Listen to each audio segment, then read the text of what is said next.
Assalamualaikum warahmatullahi wabarakatuh. Perkenalkan, nama saya Amar Fatin dengan NIM 24017164.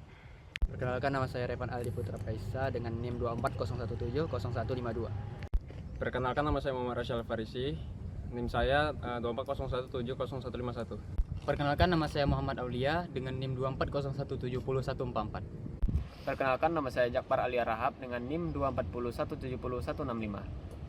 Perkenalkan, nama saya Muhammad Ulil Farhan dengan NIM 2401700155. Pernahkah kita menyadari seberapa sering kita menunduk melihat layar gadget kita? Sejak bangun tidur hingga menjelang tidur kembali, perangkat ini sudah menjadi pusat kendali aktivitas manusia modern. Halo, saya Muhammad Ulil Farhan, mewakili kelompok 3. Hari ini kami akan membedah suatu topik yang membentuk cara kita secara sadar atau tidak, interaction with mobile computing. Dahulu, komputer adalah perangkat statis yang ada di atas meja. Kini, ia ada di saku kita dan menuntut perhatian kita sepanjang waktu. Pertanyaannya, apakah teknologi ini yang melayani kita atau justru kita yang akan dikendalikan olehnya? Untuk memahami fondasi ini, rekan saya Rasya akan menjelaskannya.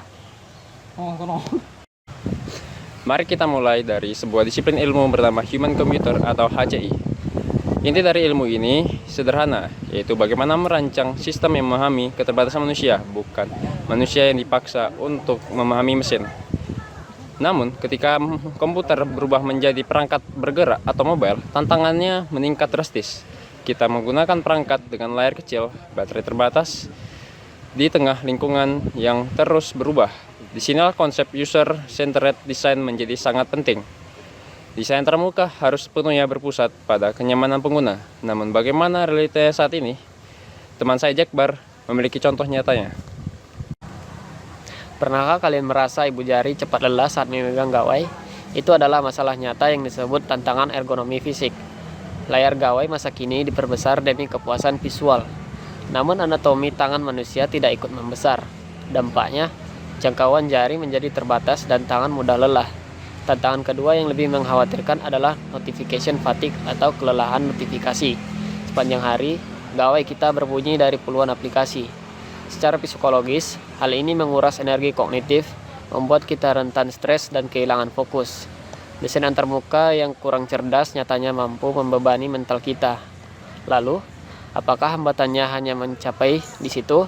Amar akan membahas tantangan lainnya. Kenyataannya, perancangan teknologi seringkali melupakan aspek inklusivitas. Bagaimana dengan kelompok lansia ataupun individu dengan keterbatasan sensorik? Ukuran teks yang terlalu kecil atau tombol yang sulit ditekan masih menjadi hambatan interaksi yang nyata bagi mereka. Selain itu, ada tantangan besar terkait privasi kecerdasan buatan. Saat ini, agent AI di gawai kita mampu melacak lokasi, membaca kalender, dan mempelajari kebiasaan kita secara otomatis. Pertanyaannya, sejauh mana kita memiliki kontrol atas data tersebut apabila sistem tidak memberikan transparansi dan kendali penuh? Privasi kita sangat rentan. Mengingat banyaknya isu di ini, industri teknologi mulai berinovasi. Aulia akan memperlihatkan arah perubahannya.